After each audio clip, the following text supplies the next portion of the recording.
tu observes cette image à l'échographie rénale et tu te poses la question de si on est sur une atteinte corticale, médulaire ou piédique avec une élévation des paramètres biochimiques associés.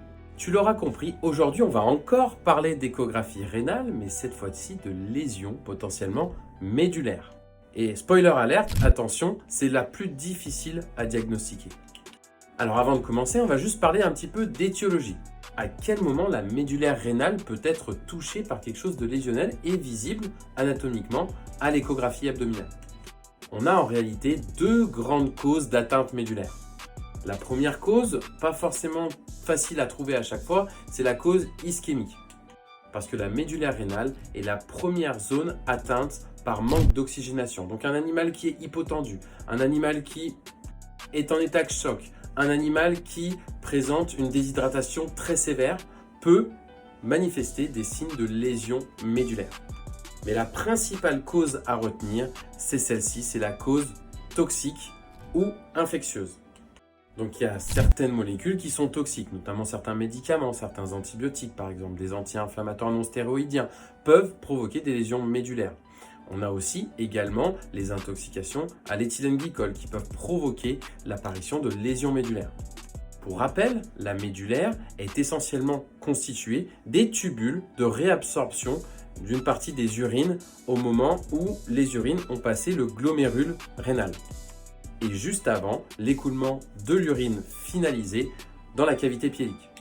C'est donc un lieu très important pour la réabsorption des ions et du glucose par exemple.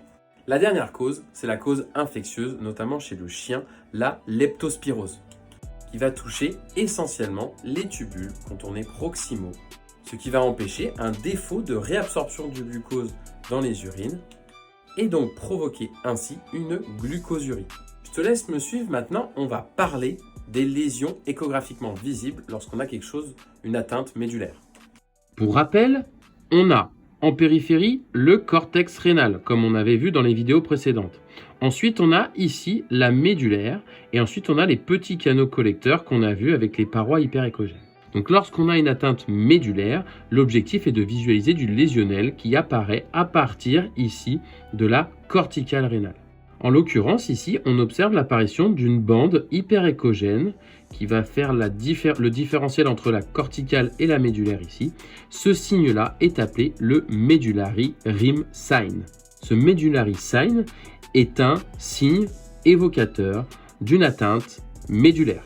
L'autre possibilité serait aussi d'avoir à l'intérieur, ici, de notre médulaire anéchogène, l'apparition d'une augmentation d'échogénicité de cette médulaire qui apparaîtrait souvent plus blanchâtre et qui ferait apparaître une baisse de distinction cortico-médulaire.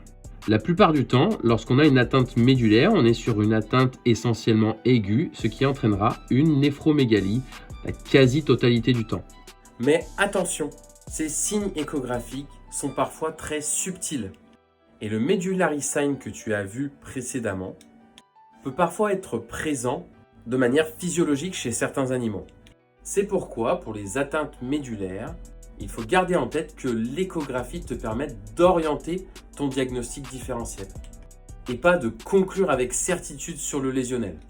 Si tu veux conclure, il faut coupler ton échographie avec d'autres examens complémentaires, notamment l'analyse d'urine qui sera très pertinente et l'examen biochimique rénal, à savoir la créate, l'urée, voire les SDMA.